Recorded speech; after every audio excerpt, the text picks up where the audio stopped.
नमस्कार सभी को। दोस्तों, इंटरनेशनल क्राइम ट्रिब्यूनल यानी आईसीटी ने बांग्लादेश की पूर्व प्रधानमंत्री और अवामी लीग की नेता शेख हसीना को मौत की सजा सुनाई है। अब ये फैसला ना तो साधारण है, ना ही किसी सामान्य आपराधिक मामले से जुड़ा है। ये उन आरोपों से उपजा हुआ है जो अगस्त 2024 में हुए व्यापक विरोध प्रदर्शनों के दौरान कथित रूप से क्राइम अगेंस्ट ह्यूमैनिटी के संदर्भ में लगाए गए हैं। और इन आरोपों में असुलिया और सालिंग सहित कई स्थानों पर विरोध प्रदर्शनकारियों की हत्या और अत्याचार का मामला भी शामिल है। कोर्ट में जैसे ही जज ने अपने फैसले में सेंटेंस टू डेथ शब्द का इस्तेमाल किया, वहां मौजूद लोगों और वकीलों के बीच में एक अजीब ही सेलिब्रेशन की भावना देखने को मिली। ये दृश्य एक तरफ न्याय की मांग को दर्शाता है, तो दूसरी ओर बांग्लादेश की राजनीति के गहरे ध्रुवीकरण और प्रतिशोध की भावना को भी उजागर करता है। अब यहाँ पे प्रॉब्लम ये है कि शेख हसीना अपने इस्तीफे के बाद से ही भारत में ठहरी हुई हैं। भारत में उन्होंने शरण लिया है। बांग्लादेश की अंतरिम सरकार जो डॉक्टर मोहम्मद यूनुस चला रहे हैं, उन्होंने भारत से शेख हसीना के इमीडिएट एक्स्ट्राडिशन की मांग की है। इस मांग ने नई दिल्ली के सामने एक गंभीर कूटनीतिक और कानूनी संकट खड़ा कर दिया है। हालांकि बांग्लादेश की अंतरिम सरकार की ये जो मांग है कि आप शेख हसीना को हमें वापस सौंप दो, ये भारत और बांग्लादेश के बीच में 2013 में जो एक्स्ट्राडिशन ट्रीटी साइन हुई थी, उसी पे आधारित है। लेकिन यहाँ पे मामला थोड़ा सा लीगल कॉम्प्लिकेशन का है, क्योंकि इस ट्रीटी में साफ साफ लिखा है कि दोनों देश से अगर कोई अपराधी फरार होते हैं तो उनको सौंपा जा सकता है। लेकिन इसमें आर्टिकल 6 जो है वो पॉलिटिकल ऑफेंस को एक्सेप्शन के रूप में देता है। यानी सीधे शब्दों में कहें तो अगर कोई पॉलिटिकल फिगर है तो उसके ऊपर ये एक्स्ट्राडिशन ट्रीटी लागू नहीं होती। चूंकि शेख हसीना एक पूर्व प्रधानमंत्री हैं बांग्लादेश की, और जिन अपराधों के लिए उन्हें सजा दी गई है वो उनके राजनीतिक कार्यकाल और प्रदर्शनों पर सरकारी प्रतिक्रिया से जुड़ी हुई है। इसीलिए कानूनी तौर से देखें तो यहाँ पे ये एक्स्ट्राडिशन की ट्रीटी लागू नहीं होती, क्योंकि इसमें पॉलिटिकल एक्सेप्शन साफ साफ लिखा गया है। अब सवाल ये है कि पॉलिटिकल एक्सेप्शन क्यों दिया गया है।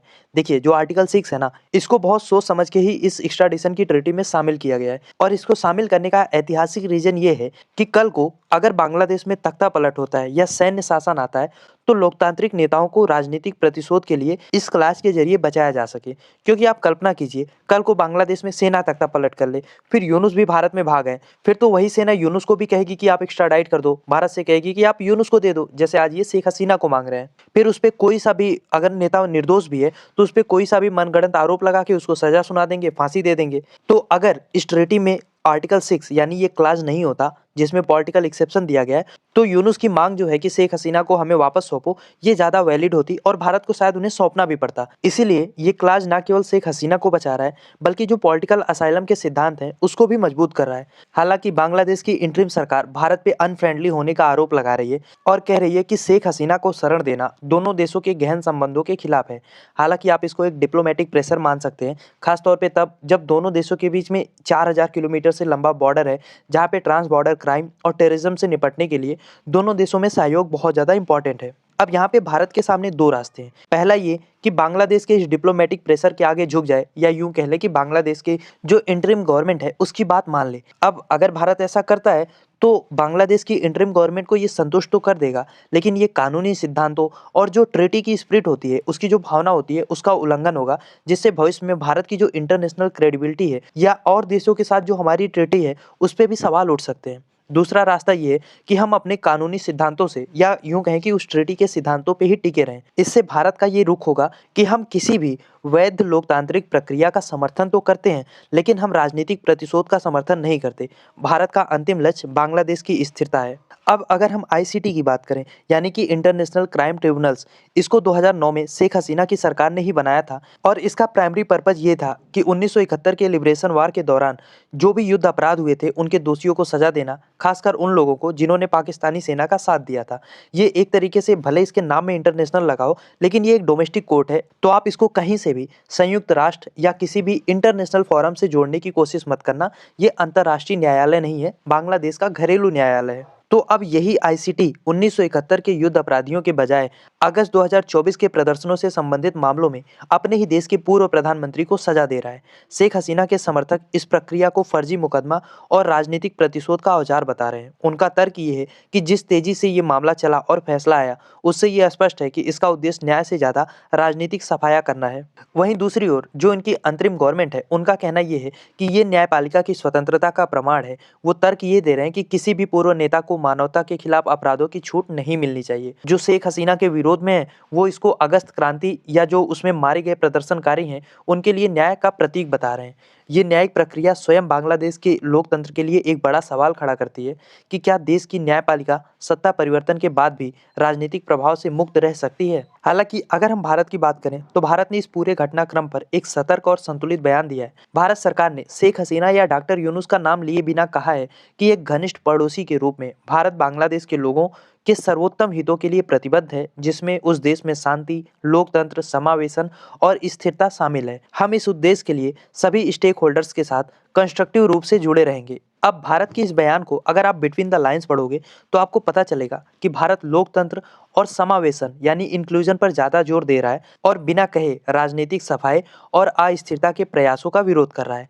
भारत ये सुनिश्चित करना चाहता है कि किसी भी अस्थिरता या रेडिकल विचारधारा के उदय से बांग्लादेशी माइनॉरिटीज खासकर हिंदू पर हमला ना हो।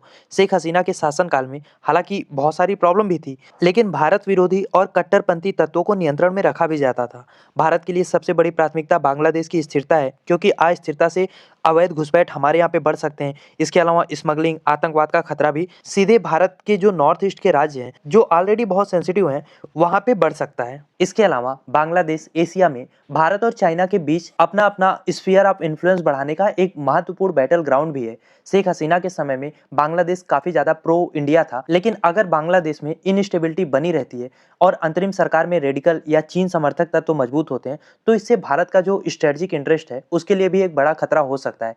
चीन लगातार ढाका को अपने बेल्ट एंड रोड इनिशिएटिव के तहत भारी लोन और इंफ्रास्ट्रक्चर प्रोजेक्ट देकर ऑलरेडी लुभा रहा है, तो कहीं ना कहीं भारत चाहेगा कि यहाँ पे रेडिकल तत्व या बहुत ज्यादा एंटी इंडिया माहौल ना बने। लेकिन अगर बांग्लादेश एक पाकिस्तान की शैली में हाइब्रिड रेजिम में बदल जाता है, जहाँ पे सिविलियन गवर्नमेंट कमजोर हो जाती है और सैन्य ताकतें पर्दे के पीछे से शासन चलाती हैं, तो ये म्यांमार और पाकिस्तान के बीच दक्षिण एशिया में एक और अस्थिरता का केंद्र बन जाएगा। और ऐसी स्थिति भारत की सीमा सुरक्षा, स्पेशली अगर जो हमारे पूर्वोत्तर के राज्य हैं उनके लिए बड़ी सुरक्षा चुनौती पैदा करेगा। आज के समय में बांग्लादेश एक क्रॉस रोड पे खड़ा है, क्योंकि इस मृत्यु दंड के फैसले ने देश के राजनीतिक भविष्य पर गंभीर सवाल खड़े कर दिए हैं।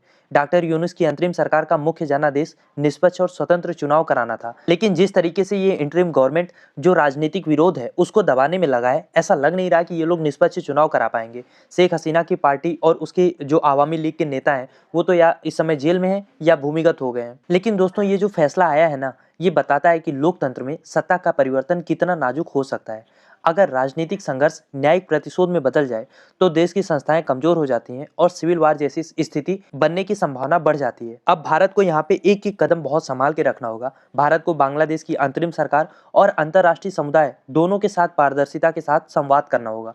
भारत को ये सुनिश्चित करना होगा कि जो भारत और बांग्लादेश के बीच में एक्स्ट्राडिशन ट्रीटी है उसके कानूनी सिद्धांतों का उल्लंघन ना हो। साथ ही बांग्लादेश को स्थिरता की ओर बढ़ाने के लिए भारत को हर संभव प्रोत्साहन और मदद करनी होगी, क्योंकि किसी भी पड़ोसी देश में राजनीतिक अस्थिरता भारत के हित में नहीं है। और यहाँ पे बांग्लादेश में जो ये फैसला आया है ना, आप इसे केवल शेख हसीना या एक इंसान से जोड़ के मत देखो, क्योंकि अगर ये ट्रायल केवल राजनीतिक प्रतिशोध है तो देखना ये है कि यहाँ से बांग्लादेश अपने संस्थापक सिद्धांत यानी धर्मनिरपेक्षता और समावेशी लोकतंत्र पे वापस लौट पाएगा, या ये प्रतिशोध की आग में झुलस के लोकतंत्र के सारे रास्ते खत्म हो जाएंगे और बांग्लादेश भी पाकिस्तान या म्यांमार की तरह एक डिक्टेटरशिप की ओर बढ़ चलेगा। आपको क्या लगता है, क्या सोचते हैं आप इस बारे में? लिखिए अपनी राय कमेंट बॉक्स में।